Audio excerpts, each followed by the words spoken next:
Y así en este momento de meditación, de oración, que nuestro cuerpo no deje de seguir alabando al Señor.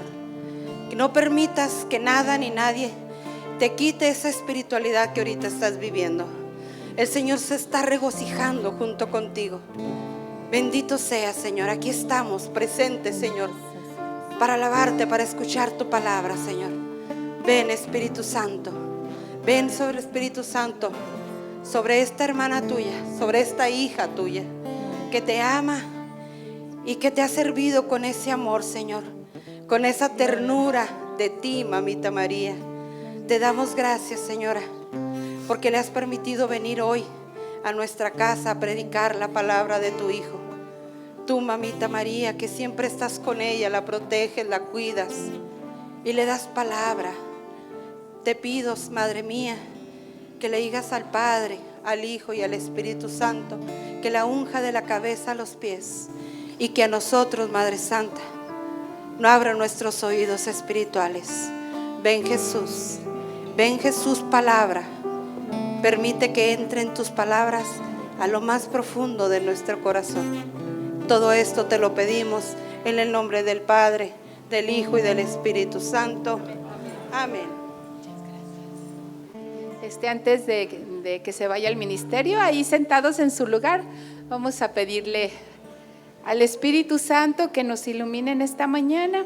Ahí donde están en su lugar, yo los invito a cerrar sus ojos y abrir nuestras manos en esa actitud de acogida al Espíritu Divino, porque nos dice su palabra, la palabra de Dios, que el Espíritu Santo viene para recordarnos todo lo que Jesús dijo e hizo. Que el Espíritu Santo es el que nos va a conducir a la verdad completa. Y hoy vamos a pedirle, antes de iniciar este tema, que sea Él el que venga a nosotros, abra nuestros oídos espirituales para escuchar la palabra de Dios y también que prepare nuestro corazón como esa tierra en la que va a ser sembrada la palabra, como esa semilla que es arrojada en el campo, para que en esta mañana la palabra de Dios que vamos a escuchar caiga en tierra fértil. Vamos a pedirle al Espíritu Santo que quite de nosotros toda distracción, toda preocupación, que quite de nosotros cualquier cosa que nos pueda hacer no estar disponibles para la escucha de la palabra. Ven, Espíritu Santo, ven, poder de lo alto, ven.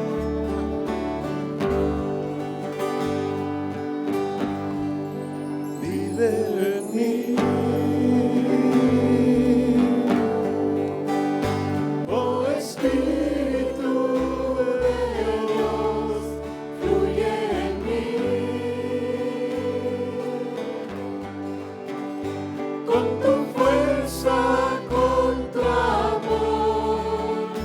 Que te pueda ver.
Espíritu de Dios, nosotros queremos ser como esa tierra buena en la que cae la semilla.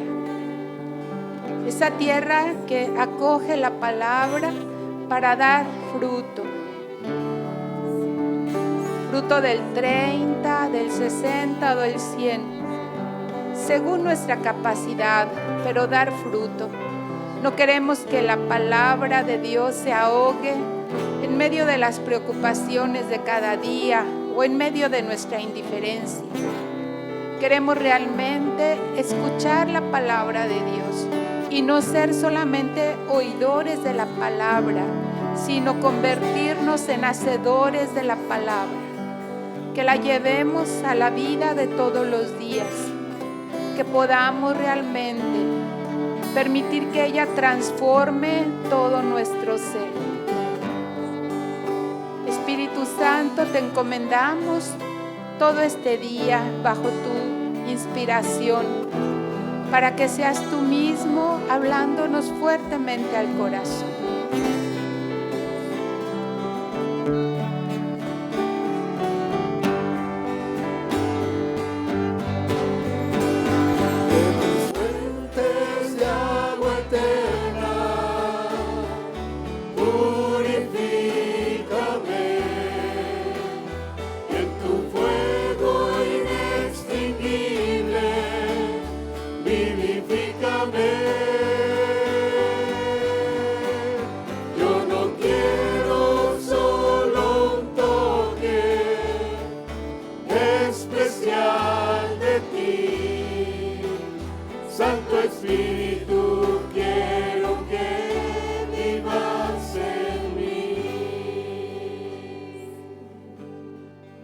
Todo esto te lo pedimos en el nombre de Jesucristo nuestro Señor.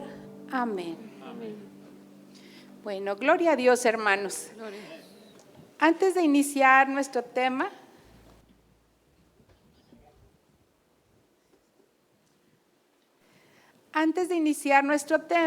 yo quiero invitarlos a leer el texto que es nuestro texto base para este tema. Es Primera de Pedro, capítulo 1, versículos, vamos a leer el 6 y el 7.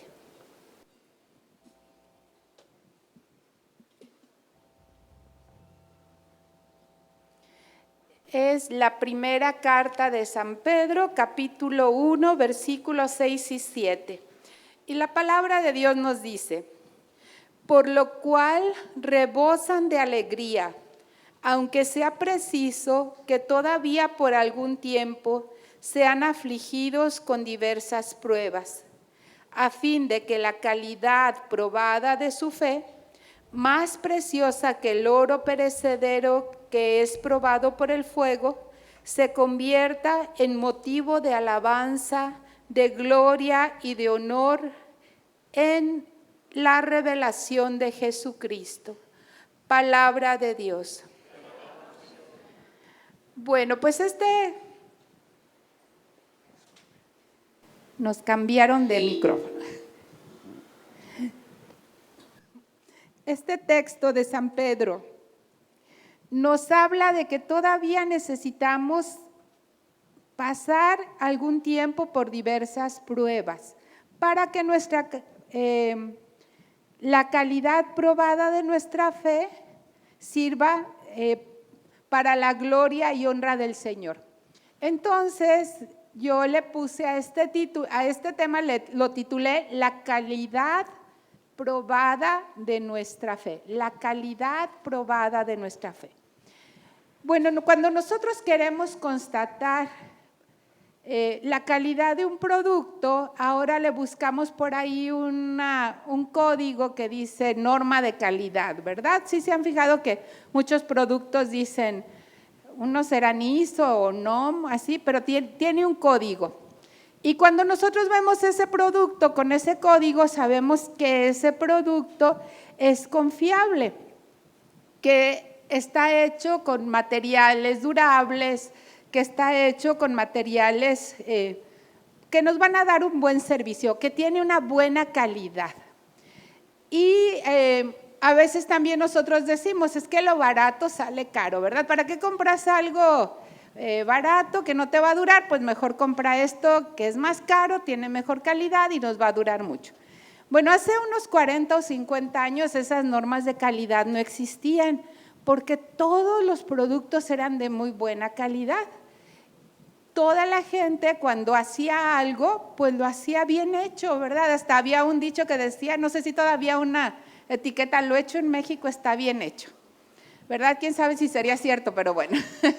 El punto es que no nos preocupábamos por pensar que si un producto era de buena calidad o de mala calidad, porque todo era de buena calidad, o sea, no pensábamos que el lechero le echaba leche a la leche que distribuía, ¿verdad? O sea, la leche era buena, le salía nata, todo era de buena calidad, porque la gente tenía conciencia de que tenía una palabra dada, ¿verdad? La gente era gente de palabra, gente de honor, y aparte en lo que ellos hacían, pues hablaba de su persona, ¿verdad? Si yo iba y le pedía a una persona que me hiciera un trabajo, si me hacía algo bien hecho, pues hablaba de su persona, ese trabajo que había recibido. Sin embargo, con la industrialización y luego con la globalización, ¿verdad? Que podemos obtener productos de cualquier lugar. Ante tanta oferta, pues tanta oferta de productos, la gente tiene que pensar, ¿cómo gano más sin subir el precio? ¿Cómo le voy a hacer para poder vender algo con el mismo precio? ¿Y qué es lo primero que se sacrifica? La calidad, ¿verdad? O sea, ¿cómo le hago para que me rinda la leche y decir que vendí 1 litro, pues le echo agüita, ¿verdad? ¿Para qué? Para que decir que estoy vendiendo 1 litro de leche, por poner un ejemplo. Entonces, lo primero que se sacrifica es la calidad de los productos y esto nos ha llevado pues a tener que buscar normas de calidad. Bueno, ¿por qué les hablo de esto? Porque algo así le pasó a los cristianos de los primeros siglos. Cuando los primeros cristianos seguían a Jesucristo, empezaron a ser perseguidos alrededor del año 64, cuando Nerón incendió Roma y le echó la culpa a los cristianos. Entonces estos empezaron a ser perseguidos porque eran un peligro para Roma. Roma los veía como peligrosos porque el cristiano reconocía a Jesucristo como su único Señor. Y los romanos decían, no, aquí el Señor, la palabra Señor en griego es Kyrios. Entonces ellos decían, el Kyrios es el César. Y los cristianos decían, no, el Kyrios es Jesucristo. Entonces, para los romanos, los cristianos eran un peligro para el imperio. Y los empiezan a perseguir, o sea, perseguidos por los romanos, perseguidos por los judíos, pues empieza unas persecuciones tremendas. Estas persecuciones duraron desde el año 64 hasta el año 313. Durante este tiempo, una persona cuando quería convertirse a la fe cristiana, cuando escuchaba la proclamación de la buena nueva, cuando se le anunciaba a Jesucristo, tenían que hacer todo un proceso para ser bautizados. Esos procesos duraban 3 años y se les conocía como catecúmenos. También nosotros, cuando una persona adulta se está preparando para sus sacramentos, les decimos catecúmenos, ¿verdad? Bueno, pues en aquel tiempo un proceso de preparación para recibir el bautismo eran 3 años, donde se probaba que realmente podían vivir las exigencias del cristianismo. O sea, no nada más se les daba unas enseñanzas, sino que se estaba verificando que ellos podían realmente decir, sí, estoy dispuesto a vivir la fe cristiana sabiendo que mi vida corre peligro. Sabiendo que seguir a Jesucristo, mi vida corre peligro porque estaban en tiempos de persecución. Entonces los primeros cristianos, su fe siempre estaba puesta a prueba, porque ellos vivían en medio de una sociedad pagana, una sociedad pagana que tenía costumbres totalmente diferentes a las costumbres del cristianismo. En el año 313, el emperador Constantino se convierte a la fe cristiana, a la fe católica, y entonces deja de haber persecución. El emperador Constantino dice, bueno, de ahora en adelante, cada quien puede profesar la fe que quiera. Y dejó de haber persecución para los cristianos porque ya se podía profesar cualquier fe. Pero en el año 380, el emperador Teodosio promulga un edicto donde convierte al catolicismo en la religión oficial del Imperio Romano. Entonces ya no era nada más, cada quien puede tener la religión que quiera, sino todos los romanos van a ser católicos. Entonces ahora, ser católico pues era parte de mi ciudadanía romana. Tal vez podemos pensar, uy, qué padre, ¿verdad? Todos, de un jalón todos se convirtieron al catolicismo, pero no fue así. O sea, estas personas que no hicieron un proceso para abrazar la fe, sino que nada más se les dijo, de ahora en adelante tú eres católico, vinieron arrastrando todas sus costumbres paganas y empezaron a mezclar, ¿verdad? Magia, superstición, hechicería, que eran parte de los cultos paganos que ellos profesaban y que eran cultos politeístas. Ellos tenían muchos dioses. ¿Recuerdan ustedes cuando Pablo va a Atenas y les dice, llega al Areópago y ve muchos dioses, y creían en tantos dioses que tenían uno que decía al Dios desconocido, ¿verdad? Por si se les olvidaba uno, bueno, ahí tenemos un espacio para el Dios que no conocemos. Y entonces Pablo les dice, veo que son muy religiosos ustedes, pues yo les vengo a hablar de este Dios que ustedes no conocen.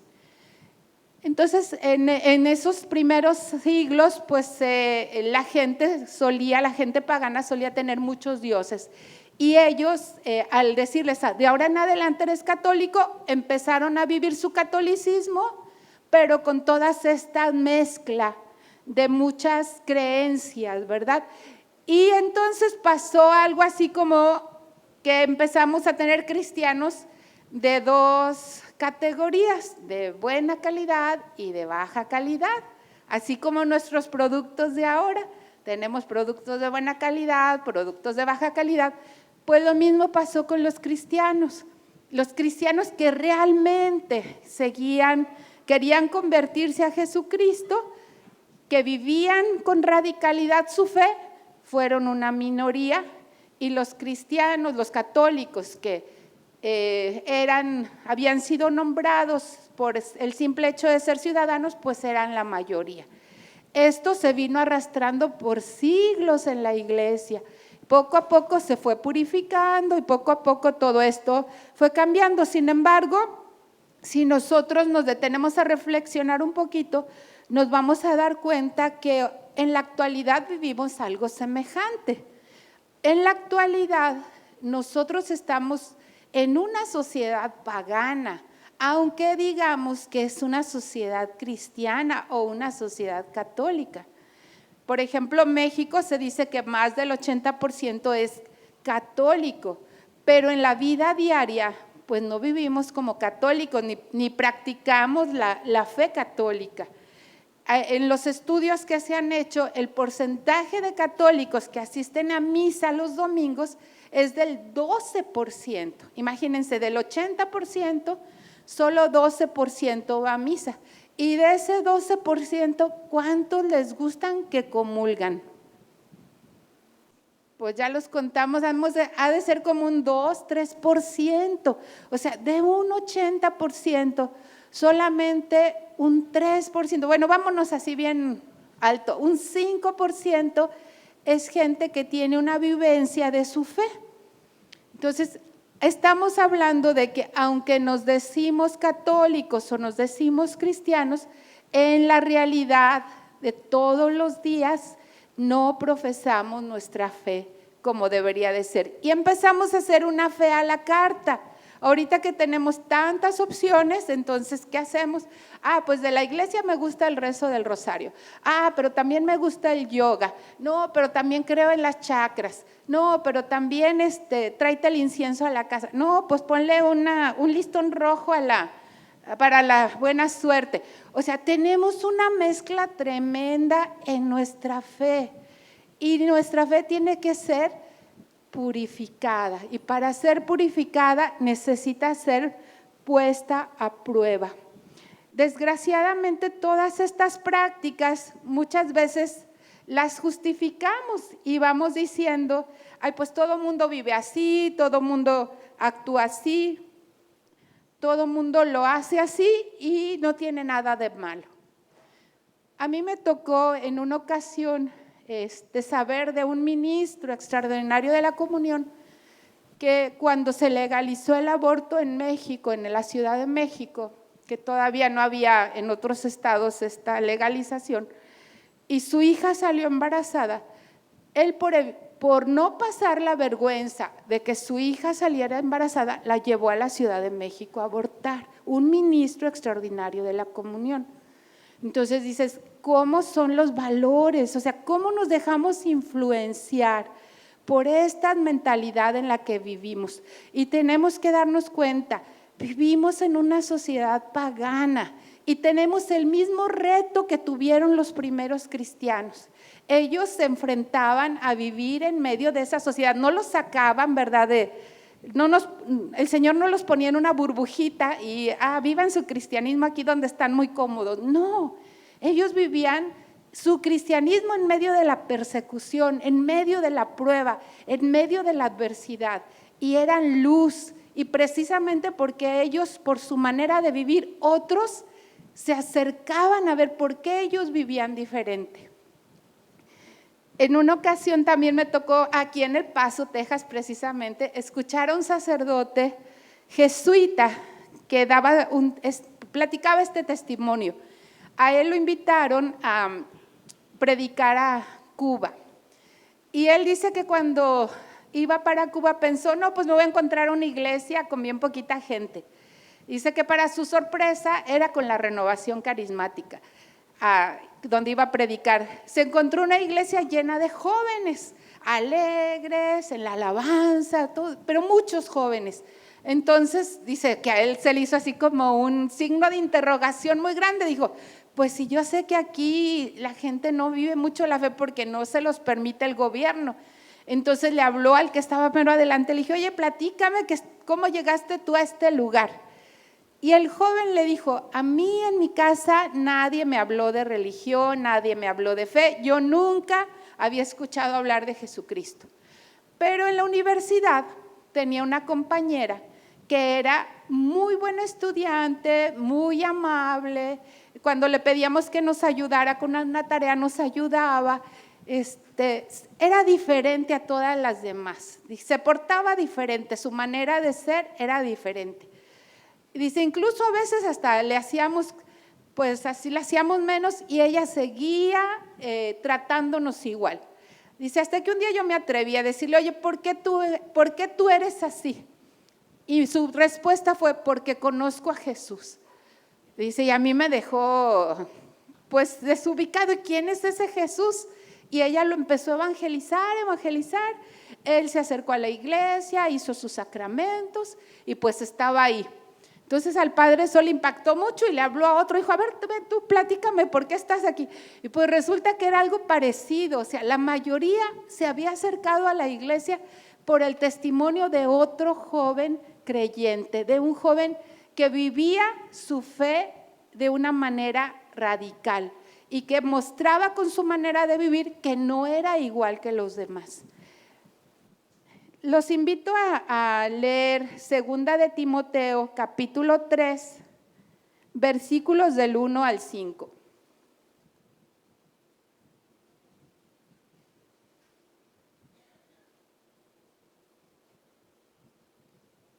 Es 2 de Timoteo, capítulo 3, versículos del 1 al 5.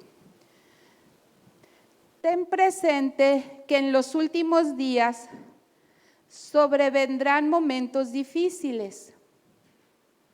Los hombres serán egoístas, avaros, fanfarrones, soberbios, difamadores, rebeldes a los padres, ingratos, irreligiosos, desnaturalizados, implacables, calumniadores, disolutos, despiadados, enemigos del bien, traidores, temerarios, infatuados, más amantes de los placeres que de Dios, que tendrán la apariencia de piedad, pero desmentirán su eficacia. Guárdate también de ellos. Palabra de Dios. ¿Quién dijo bingo? ¿Verdad? Está como para jugar lotería. Esto está terrible. Pero ¿a poco no nos encontramos esta realidad hoy? O sea, hoy nos encontramos en una sociedad egoísta, más preocupada por las cosas materiales, dice fanfarrones, ¿verdad? Que se presume mucho, soberbios, difamadores, rebeldes a los padres, ingratos, que ya no buscan la religión, desnaturalizados. O sea, bueno, es una serie de calificativos que yo creo que si jugamos lotería, aquí llenamos rápido el bingo, ¿verdad? De tantas cosas que vemos que hoy se viven.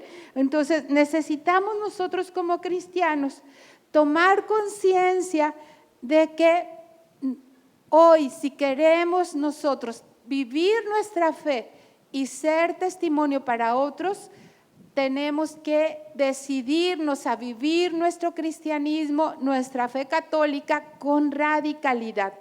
En una ocasión, en una homilía, día de Santa María Goretti, el obispo que daba la homilía decía: María era una niña pequeña de 12 años que por defender su castidad, su virginidad, fue atacada y murió por defenderlo. Dice, pero la virtud no se improvisa. Los santos y los mártires no llegaron así de la noche a la mañana. Todos los días, con pequeños actos, fueron fortaleciendo su fe para que el día en que se tuvieron que enfrentar alguna situación donde su fe iba a ser contrastada con como ellos vivían, a lo que se les pedía, pudieran mantenerse firme. En una ocasión un señor me platicaba, él tenía muy buen trabajo ahí en Guadalajara, estaba casado, tenía sus 3 hijos, tenía muy buen puesto y pues obviamente por el puesto que tenía, pues tenía unos niveles de ingreso altos donde podía tener a sus hijos en un buen colegio, cada año salían de vacaciones, estaban inscritos en un club, tenían una vida muy bien económicamente y su esposa llevaba una vida social muy activa. Entonces le cambian a su jefe y el nuevo jefe lo que hacía cada que había un cumpleaños de alguno de los empleados o entraba otro empleado a trabajar, pues se los llevaba a festejar a un club de hombres, un club exclusivo para hombres, ¿verdad? Que sabemos que son lugares de prostitución. Entonces, la primera vez les hizo la invitación y les dijo, vamos a festejar el cumpleaños de fulanito en tal lugar. Entonces, él no fue, dijo, yo no voy a ir porque no voy a poner en riesgo mi fidelidad a mi esposa. Dijo, yo no voy a ir. Y no fue. Entonces, al otro día, pues le pregunta, ¿por qué no fuiste? Te estuvimos esperando. Dijo, no, pues a mí no me gustan esos lugares. Segunda invitación a los meses, no volvió a ir. Pues lo despidió. O sea, le era molesto. Su forma de vivir le era molesta a su jefe, le era, pues sí, incómoda, ¿verdad? Que él viviera de esa manera le incomodaba a su jefe porque de alguna manera le estaba diciendo, lo que tú haces no está bien. Pues perdió su trabajo. Entonces, él empezó a buscar y pues encontró un trabajo donde le pagaban menos. ya no eran las mismas, no tenían las mismas prestaciones, tuvo que sacar a sus hijos de la escuela, tuvo que dejar de pagar la membresía del club, ya no había vacaciones cada año. Y entonces la esposa era la que más le reclamaba. O sea, él le decía a ella, es que entiéndelo, yo opté por esto porque yo te amo, yo quiero serte fiel y yo no me voy a exponer a no serlo. Y ella era la que le reclamaba y le decía, es que ¿por qué no accediste para que no te hubieran corrido del lugar? Entonces él me decía con mucho dolor, para mí es muy difícil, yo quiero vivir mi fe, yo quiero vivir mi catolicismo.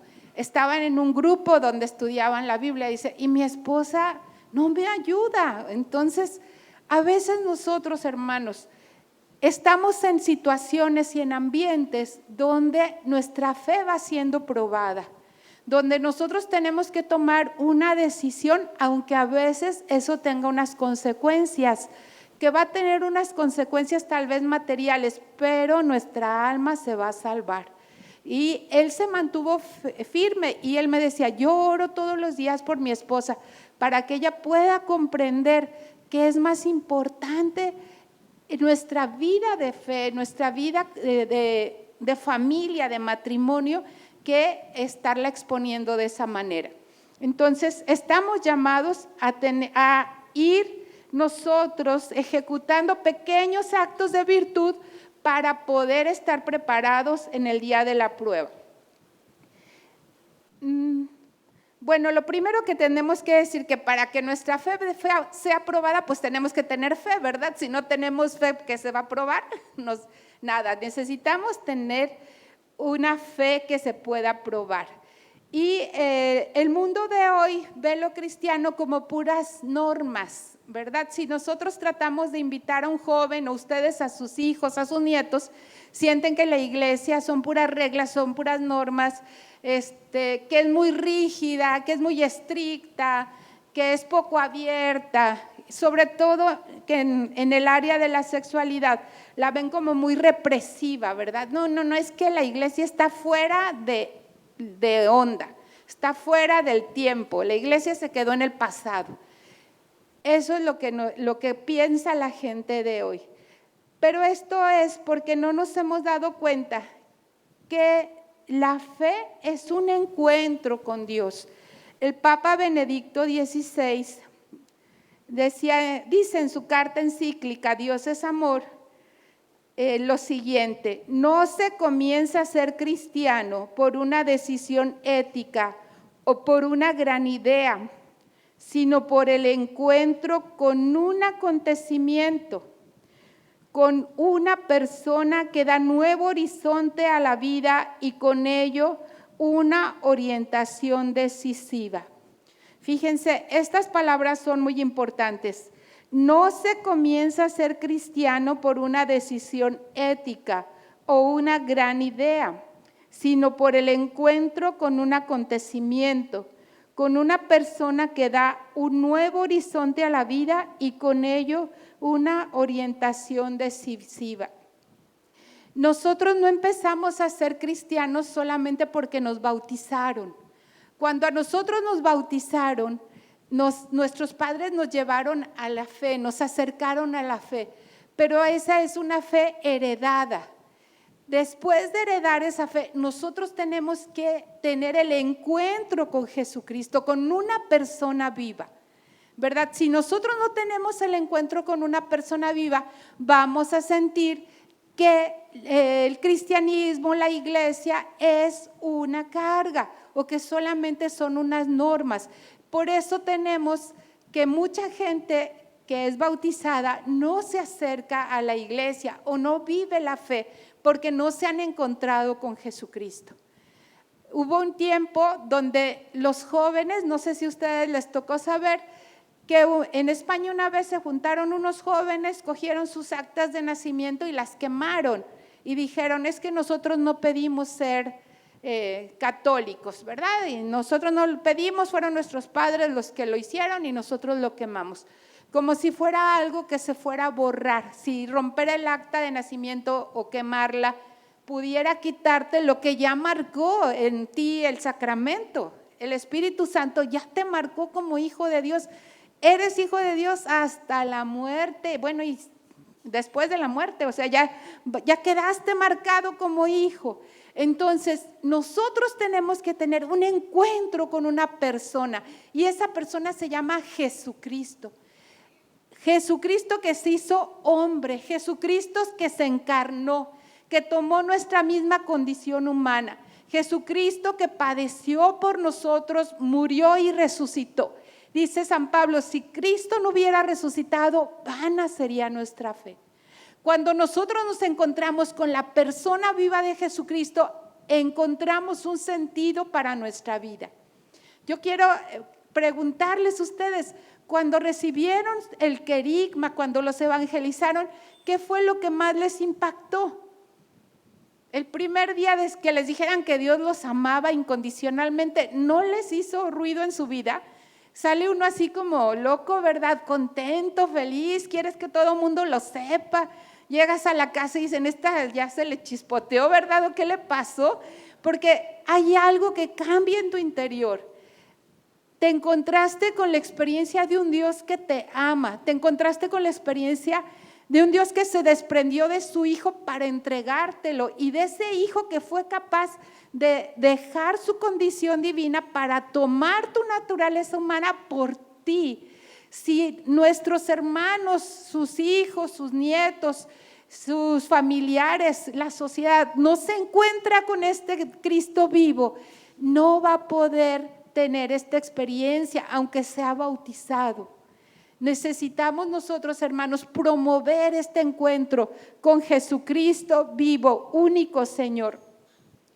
Dice primera carta de San Juan en el capítulo 4, versículo 16. Primera de Juan 4:16 nos dice: nosotros hemos conocido el amor que Dios nos tiene y hemos creído en Él. Dios es amor y quien permanece en el amor permanece en Dios y Dios en Él. Palabra de Dios. Fíjense, nosotros hemos conocido el amor que Dios nos tiene y hemos creído en Él. No basta saber como una frase aprendida, Dios te ama. Muchas veces usamos, ¿verdad?, unos calcamonías, yo creo que las vieron por ahí que decía, sonríe, Dios te ama. Pero no basta una frase aprendida, tiene que convertirse en una experiencia. Dios me ama, porque nada puede sanar tu afectividad si no es el amor de Dios. Los psicólogos dicen, no es lo mismo atender y tratar a una persona que tiene fe a una persona que no tiene fe. ¿Por qué? Porque la persona que tiene fe lo hace, ese trabajo que está haciendo interno, lo está haciendo desde una experiencia de Dios y cree que Dios está con él y que Dios le va a ayudar y que Dios está haciendo ese proceso. Por eso, una persona con fe enfrenta diferente todas las cosas. La muerte de un familiar no se enfrenta igual con fe o sin fe. Los problemas no se enfrentan igual con fe o sin fe. Sin fe se nos acaba el mundo, sentimos que ya no tenemos solución, creemos que ya no hay nada posible. Con fe somos capaces de poder salir adelante de cualquier adversidad, porque tenemos esta experiencia del amor de Dios. Y dice aquí San Juan, hemos conocido el amor que Dios nos tiene y hemos creído en Él. Necesitamos creer firmemente en este amor capaz de ayudarnos a superar toda prueba. Yo no sé si a ustedes les ha pasado, pero yo a mucha gente con la que he platicado dice, es que desde que conozco al Señor me va peor. No sé si a ustedes les ha pasado algo así, pero yo lo digo muy seguido. No, si yo antes de conocer al Señor vivía bien tranquilo. Pero desde que conocí al Señor tengo más pruebas, ahora me pasa esto, me pasa aquello, pero lo enfrentan y salen adelante, ¿verdad? Pero ¿por qué? Dicen que Santa Teresa una vez le dijo al Señor, Señor, pero ¿por qué me pasa esto? Y le dice el Señor a Santa Teresa, porque yo así trato a mis amigos. Y le dice Santa Teresa, con razón tienes tan pocos amigos, ¿verdad? O sea, si así tratas a tus amigos, pues por esa razón son tan poquitos los que tienes. Pero esto es normal, porque cuando nosotros no tenemos una experiencia de un encuentro con Dios, aunque seamos bautizados, si yo no tengo un encuentro con Dios, pues yo estoy a merced de todo lo que vivo alrededor. Y para mí es fácil, ¿verdad?, vivir como vive el mundo. Decimos una sociedad pagana, pues para mí es normal, es fácil la corrupción, es fácil la mentira, es fácil el chisme, es fácil todo. No se me hace difícil, ¿verdad? Porque cuando nos pasamos del reino de las tinieblas al reino de la luz, empiezan las pruebas porque te saliste del dominio de Satanás. Antes vivíamos en el dominio de las tinieblas, antes vivíamos del lado donde Satanás es el que domina. Y en el momento en que tú te pasas al reino de la luz, pues entonces vienen las pruebas, porque lo que está tratando de hacer Satanás es de volverte a regresar a su dominio, a su terreno. Nosotros tenemos que saber esto para estar firmes en la fe, para enfrentar toda prueba. Y ayer decíamos, tenemos que mantenernos firmes en la fe. La lectura que leíamos al principio nos decía que nuestra fe tiene que ser probada como el oro es probado en el fuego, porque nuestra fe es más preciosa que el oro. Y el Eclesiástico nos dice en el capítulo 2, versículo 5, porque en el fuego se purifica el oro y los aceptos a Dios en el honor de la humillación. Entonces, es muy interesante cómo el apóstol Pedro compara las pruebas y la purificación de la fe, la compara como se purifica el oro. Miren, yo no sabía cómo era el proceso de purificación del oro, entonces me puse a investigar. Y pues lo primero es que cuando el oro se extrae de las minas, pues no salen los lingotes, ¿verdad? O sea, quisiéramos, ay, mira, me encontré un lingote de oro. Pues no, o sea, aquí ustedes que son de esta zona de Chihuahua, para acá hay muchas minas, ¿verdad? Es una zona minera. Tienen que sacar mucha tierra, y entre esos montonales de tierra salen unas pepitas, unas pequeñas partículas de oro. Entonces, primero se tiene que limpiar toda esa tierra para poder rescatar el oro que sale. Entonces, de mucha tierra sale poco oro. Y ese oro viene mezclado con otros metales. Entonces es cuando lo meten a fundir en el fuego, ¿verdad?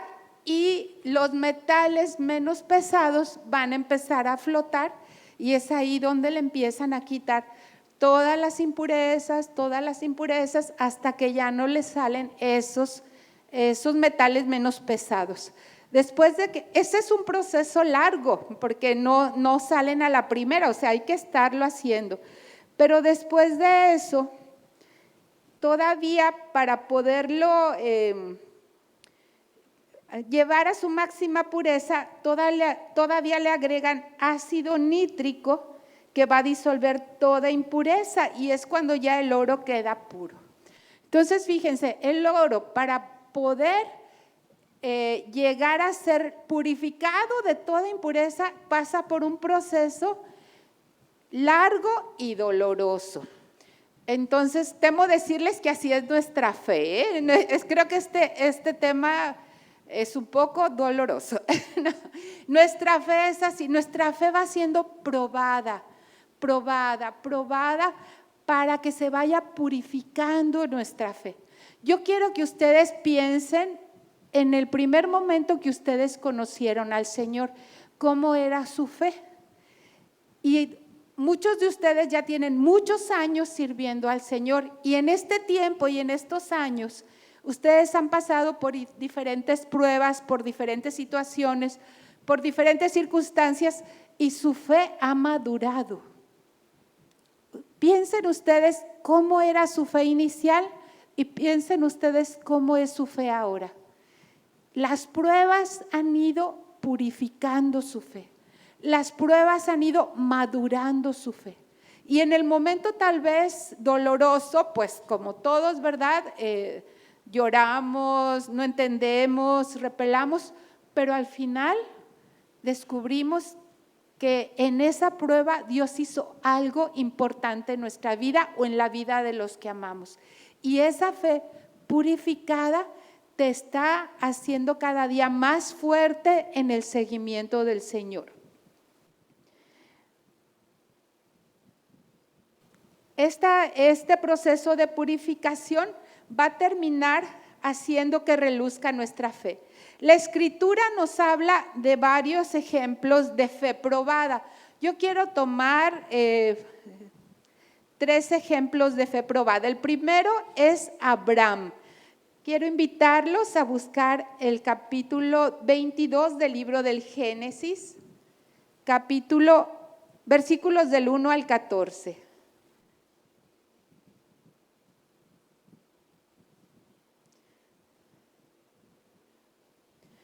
Es Génesis 22, versículos del 1 al 14.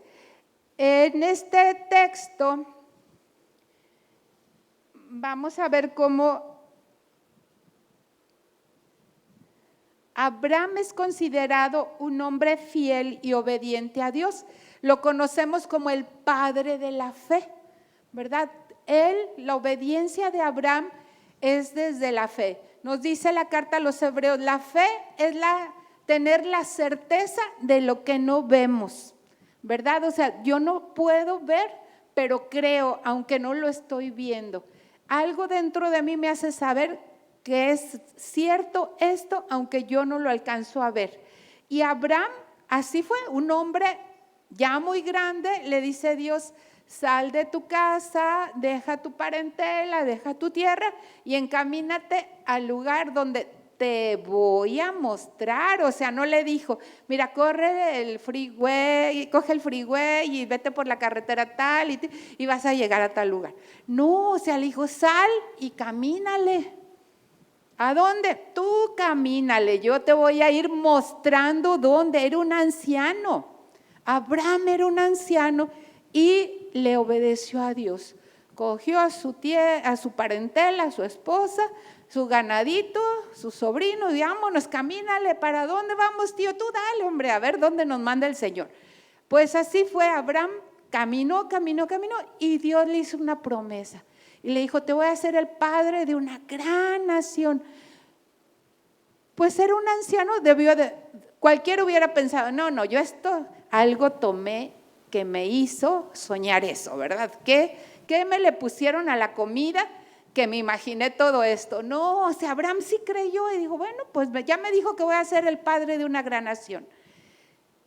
Y le promete un hijo. Los que sabemos la historia, ¿verdad? Sara quiso ayudarle a Dios y entonces le dio su esclava a Abraham. Pero el hijo de la promesa era un hijo de Abraham y de Sara, y nace Isaac. Y cuando Isaac era un niño, adolescentito, Dios le dice lo siguiente, dice el capítulo 22. Después de estas cosas, sucedió que Dios tentó a Abraham y le dijo, Abraham, Abraham. Él respondió, heme aquí. Díjole, toma a tu hijo, a tu único, al que amas, a Isaac. Vete al país de Moria y ofrécele allí en holocausto en uno de los montes el que yo te diga. Levantóse pues Abraham de madrugada, aparejó su asno, tomó consigo a 2 mozos y a su hijo Isaac. Partió la leña del holocausto y se puso en marcha hacia el lugar que le había dicho Dios. Al tercer día levantó Abraham los ojos y vio el lugar desde lejos. Entonces dijo Abraham a sus mozos: quedaos aquí con el asno, yo y el muchacho iremos hasta allí, haremos adoración y volveremos donde ustedes. Tomó Abraham la leña del holocausto, la cargó sobre su hijo Isaac, tomó en su mano el fuego y el cuchillo, y se fueron los dos juntos.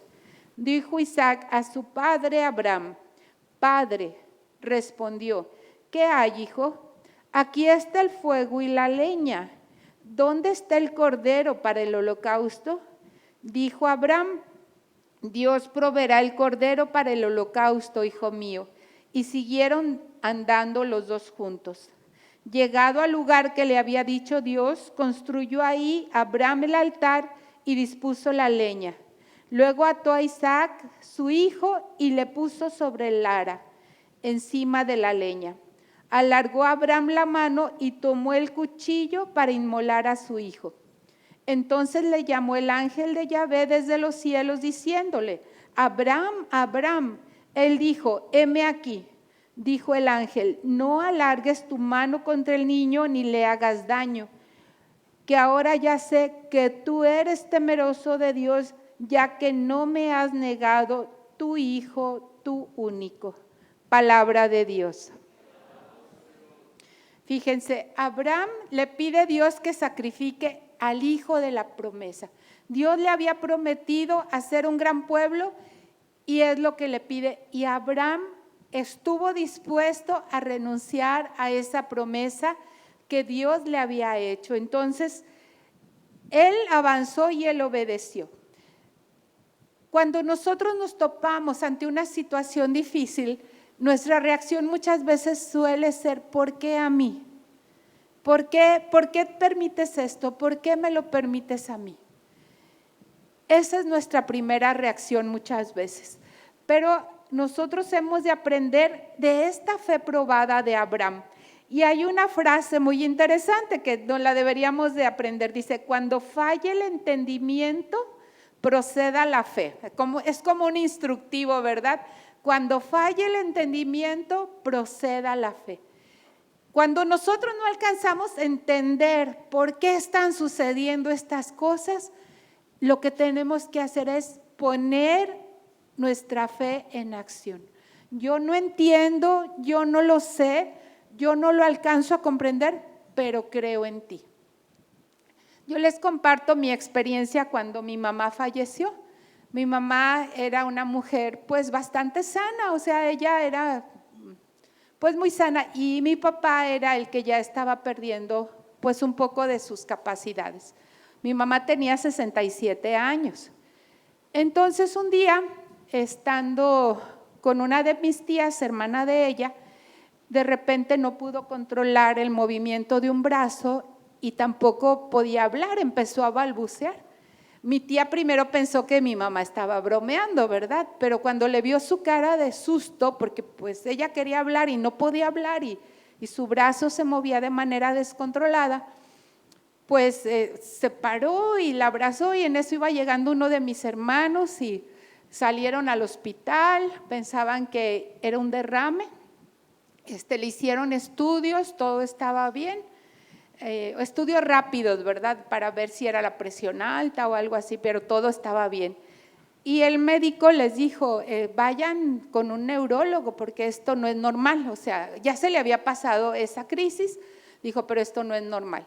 Le hacen estudios y le aparecen 2 meningiomas en su cerebro, ya uno bastante grande de 6 centímetros, que estaban oprimiendo, fueron creciendo y estaban oprimiendo pues la parte donde se controlaba el habla y el movimiento de un brazo. Entonces, pues entra mi mamá a estudios, eso fue en septiembre, y milagrosamente le estaban operando el 28 de octubre, el día que empiezan los rosarios a la Virgen de Guadalupe. Y era… o sea, digo milagrosamente porque en el Seguro Social eso no pasa, ¿verdad? O sea, se tardan mucho tiempo, pero las cosas se abrieron y se dio la oportunidad. El médico era considerado joven, considerado el mejor neurocirujano de la zona, y le dijo que ella en 3 semanas iba a estar ya haciendo su vida normal, porque no era un tumor maligno, era un meningioma, un tumor benigno. Entra mi mamá a cirugía, sale, el doctor sale y dice: todo salió muy bien, la voy a mandar a terapia nada más a terapia intensiva para que esté bien atendida, váyanse a dormir. Ya ven que uno en terapia intensiva tiene que estar ahí afuera. Nos mandó a dormir y yo me fui a dormir, o sea, de verdad, después digo, ¿por qué hice eso? Pero él estaba muy seguro de sí mismo, el doctor dijo: váyanse a dormir, todo está bien, descansen, porque ya los demás días pues va a ser donde va a estar ahí el cuidado. Al otro día, pues yo llego en la mañana y a la hora de la visita entro y no la reconozco. Mi mamá estaba totalmente hinchada, no podía hablar y estaba paralizada la mitad de su cuerpo. Entonces, pues llega el doctor y doctor, ¿qué está pasando? Ni él sabía qué estaba pasando. Le hacen una tomografía y sale una mancha de sangre, como que hubo un derrame de sangre que el doctor no vio o no sé si se rompió algo. El punto es que se veía una mancha de sangre que no, pues que estaba ahí, que la tenía paralizada la mitad de su cuerpo y su mano sin poder hablar. Entonces imagínense lo que es quererte comunicar y no poder hacerlo, quererte mover y no poder hacerlo. Entonces fueron días muy difíciles. Yo no entendía qué estaba pasando, le decía: Señor, ¿qué es esto? O sea, ayer mi mamá entró caminando, no entró ni en camilla, entró caminando al área de quirófanos. Le digo: ¿qué es esto? ¿Qué está pasando? Y yo me acuerdo que me inventé un rosario, ¿verdad? O sea, cogí el rosario y empecé, en lugar del Padre Nuestro, rezaba el Magnificat, y en las Aves Marías decía: porque para Dios nada es imposible, porque para Dios nada es imposible. Y así me la pasaba afuera del cuarto cuando me pedían salir para entrar a atenderla. Mi mamá duró 17 días en el Seguro Social, la dieron de alta porque pues ya no estaba en peligro y empezó terapia en la casa, empezó a recuperar el habla. Al principio decía no, sí, que no coordinaba, o sea, decía sí y movía la cabeza como si no. Y yo no le entendía, ¿qué me quieres decir, sí o no, verdad? Bueno, poco a poco fue superándola, llegó el de la terapia, empezó a trabajar con ella, fue mejorando y un día, era el primer domingo de Adviento, una de las hermanas le fue a llevar la comunión y ella hizo un comentario que a mí me llamó la atención. Cuando le dije: mamá, ¿quieres que te traigan la comunión? Dijo: es un honor para mí. Entonces ya de ese día que fue domingo, como a los 3 días llega el de la terapia y sale y me dijo: oiga, hay que darse, porque era cada tercer día la terapia, dijo: vamos a dársela a diario. Dijo: hoy su mamá tuvo un avance muy importante. Dijo: si le damos terapia diaria, dijo, yo creo que ya la tenemos en menos de un mes, ya la tenemos caminando. Ese día el de la terapia se fue a las 8 de la noche y a las 11 de la noche mi mamá murió. Y murió en mis brazos. Y yo no entendía qué estaba pasando. Le decía: Señor, ¿qué es esto? ¿Qué está pasando? ¿Por qué así? O sea, todos pensábamos que mi papá era más fácil que él fuera a morir antes que mi mamá, que era una mujer fuerte, que tenía 67 años, que estaba sana. Y todo fue tan rápido, tan sorpresivo,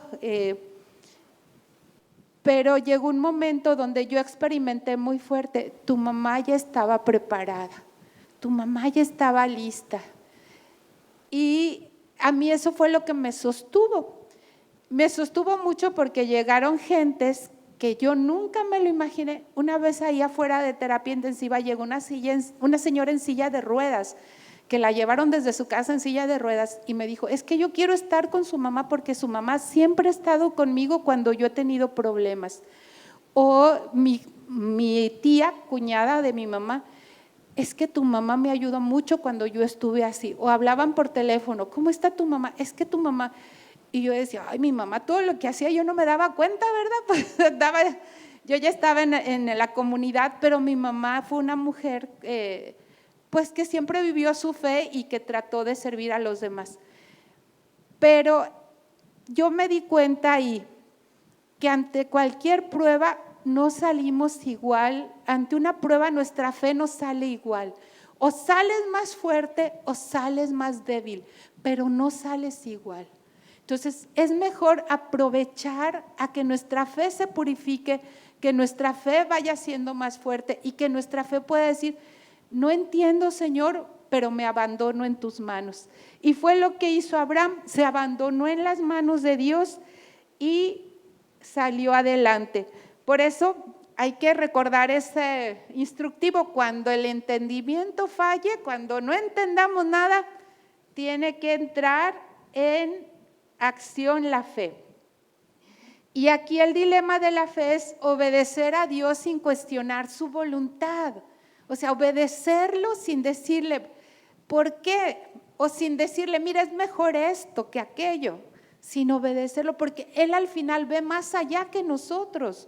Nosotros no alcanzamos a ver, Él sí lo ve y Él sabe por qué suceden las cosas. Vamos a ver otro texto muy importante, que es San Lucas 22. Lucas 22 del 39 al 46.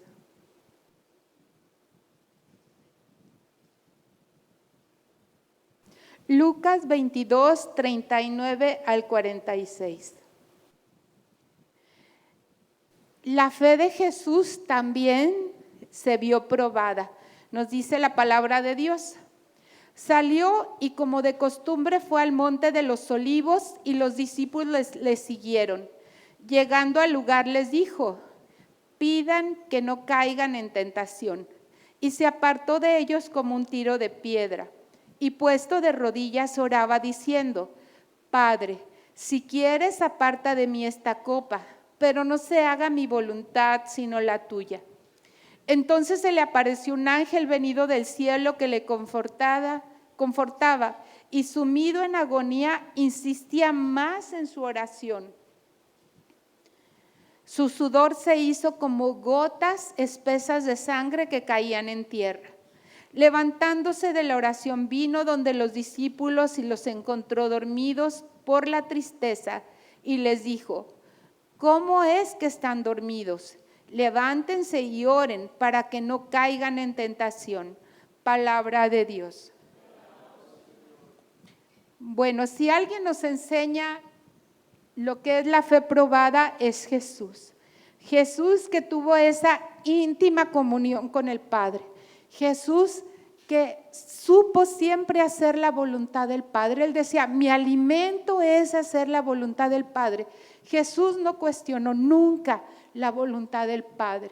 Y en este momento de angustia ante la realidad que se le presentaba, no la cuestionó, simplemente le dijo, si es posible, aparta de mí, pero si no lo es, que se haga tu voluntad. Entonces Él nos enseña que es válido decirle a Dios, Dios, si es posible, cambia esto, pero que no se haga mi voluntad, sino que se haga la tuya.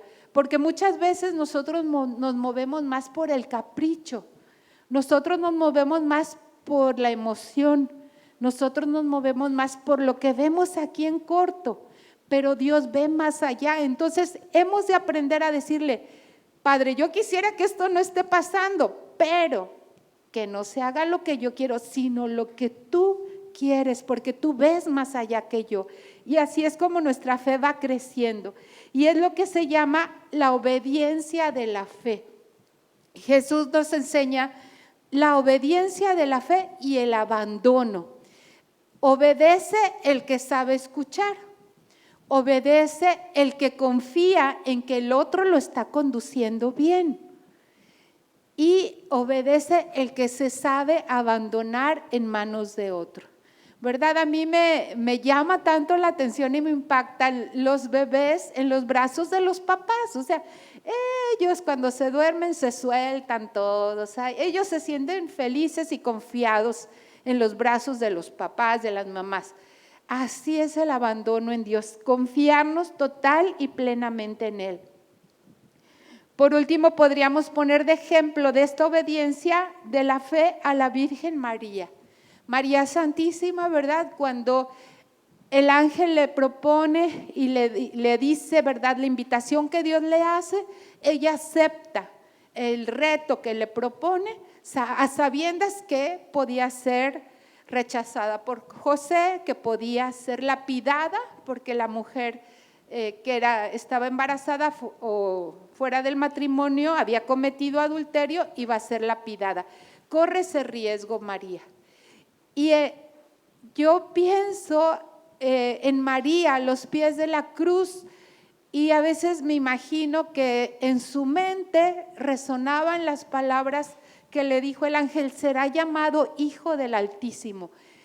Y digo, esa sí fue prueba de fe, de verdad. O sea, estar viendo a su hijo, como dice la Escritura, como desecho, como gusano, sin apariencia humana, y creer que es el Hijo del Altísimo. O sea, que en su mente y en su corazón resuenen las palabras del ángel y ver cómo estaba su hijo, tratar de entender que se estaba cumpliendo la voluntad del Padre ante esa situación. Yo creo que solamente una madre, un padre que ha perdido un hijo puede comprender esta experiencia de María, ¿verdad? Dicen que no hay un término para expresar esto, que si se pierde a los padres es huérfano, si se pierde al esposo, esposa, se es viudo, pero si se pierde un hijo no hay un nombre para expresar, ¿verdad?, el dolor de haberlo perdido. Yo creo que María nos enseña a caminar en la fe ante situaciones realmente incomprensibles para la razón. Nos dice Santiago en el capítulo 1, versículo 12, feliz el hombre que soporta la prueba, superada la prueba, recibirá la corona de la vida que ha prometido el Señor a los que le aman. Entonces estamos llamados a superar la prueba de la fe porque somos felices, somos bienaventurados. Y ya por último quiero invitarlos a leer la primera carta a los Corintios, capítulo 3, versículos 12 y 13.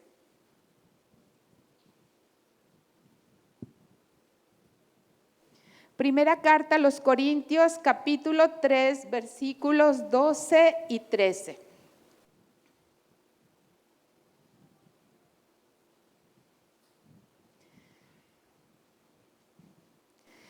Y si uno construye sobre este cimiento con oro, plata, piedras preciosas, madera, heno, paja, la obra de cada cual quedará al descubierto.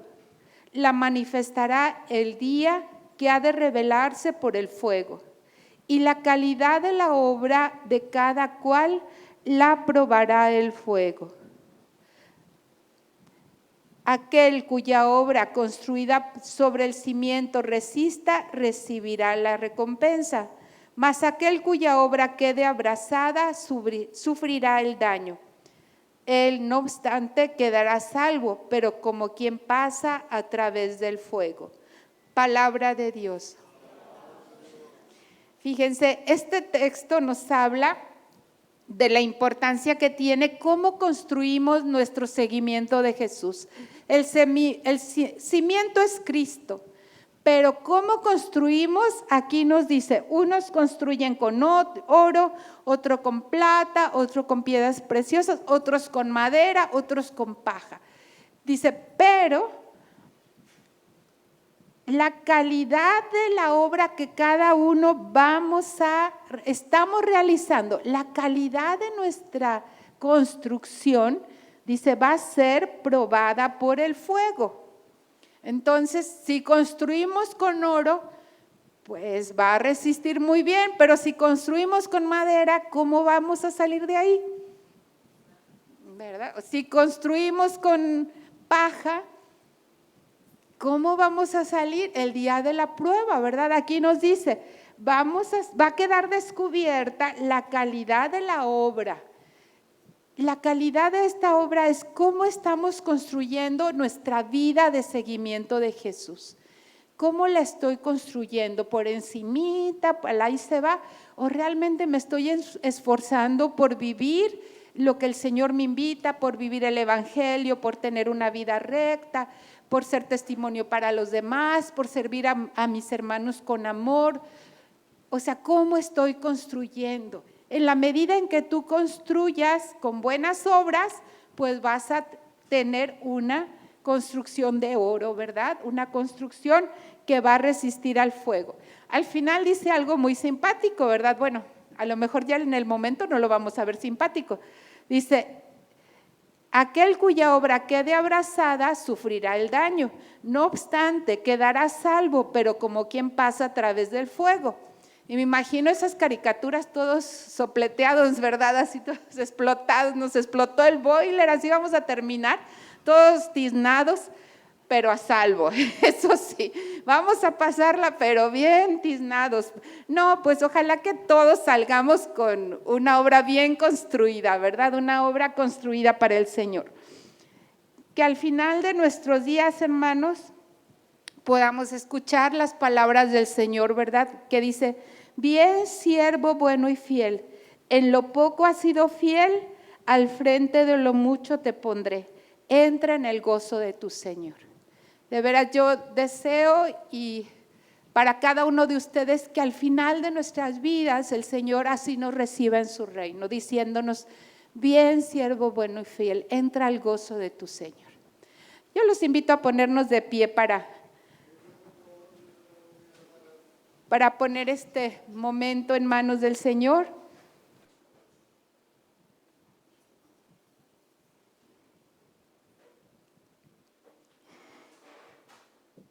Y vamos a pedirle al Señor que nos dé la gracia de poder vivir nuestra fe, nuestro catolicismo, nuestra conversión diaria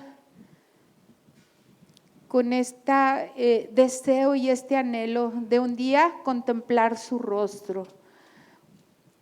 Pidámosle la gracia de no poner nuestros ojos en este mundo pasajero. Somos peregrinos. En la oración de la mañana una de las hermanas nos decía, estamos aquí como peregrinos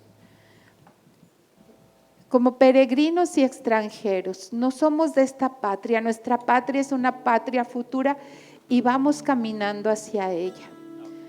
Y vamos caminando con una meta concreta. Hace un momento también compartíamos con un hermano sobre la realidad de los inmigrantes que están llegando a la frontera y él decía, es que muchos de ellos no saben a dónde van, solamente saben que van hacia Estados Unidos, pero no tienen un destino. Nosotros no somos inmigrantes, hermanos, nosotros somos peregrinos que vamos de regreso a nuestra casa. Nuestra casa es el cielo. Nuestra casa son los brazos del Padre. Jesús prometió que Él se adelantaría para prepararnos una morada. Hoy pidámosle al Señor que ponga en nuestro corazón ese anhelo y ese deseo de llegar a la casa del Padre. Pidámosle también que nos ayude a no quedarnos con la mirada fija en las cosas terrenas, en las cosas pasajeras, en las cosas caducas, sino poner nuestros ojos en las cosas de arriba, en las cosas del cielo. Ya muchos nos han precedido. Ser santo es posible, hermanos, ser santo es posible, no es un imposible, porque Dios nunca nos ha pedido nada que no podamos alcanzar. Vivir la santidad hoy es posible. Lo hicieron los primeros cristianos. Lo hicieron cristianos a lo largo de 2000 años. Nosotros también podemos hacerlo y podemos dejarle esta herencia a las nuevas generaciones. El testimonio de una vida santa, el testimonio de que vale la pena abrazar cualquier prueba, cualquier sufrimiento, abrazar cualquier dificultad con tal de seguir a Cristo, con tal de ganar la corona de la vida, con tal de un día contemplar a Dios cara a cara. Danos esta esperanza, Señor. Fortalece nuestra esperanza.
Nos confiamos en ti, Padre, nos abandonamos en tus manos, como Jesús se abandonó totalmente en tus manos, como María Santísima se abandonó en tus manos, como Abraham que no dudó en confiarse en ti, como tantos santos y santas, tantos hombres y mujeres que nos han precedido en la fe y que han sabido abandonarse en tus manos amorosas de Padre. Hoy, Padre, nos abandonamos en ti, sabiendo que tu amor supera toda adversidad. Creemos en tu amor, lo hemos conocido y creemos plenamente en él. Gracias, Padre. Bendito seas, Padre. Gracias.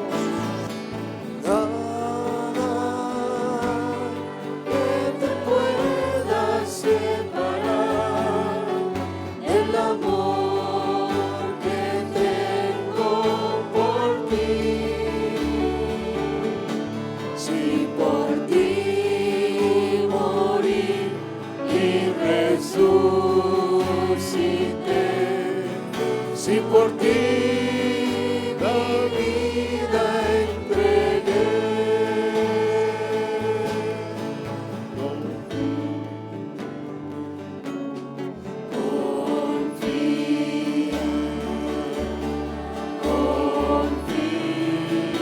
confía,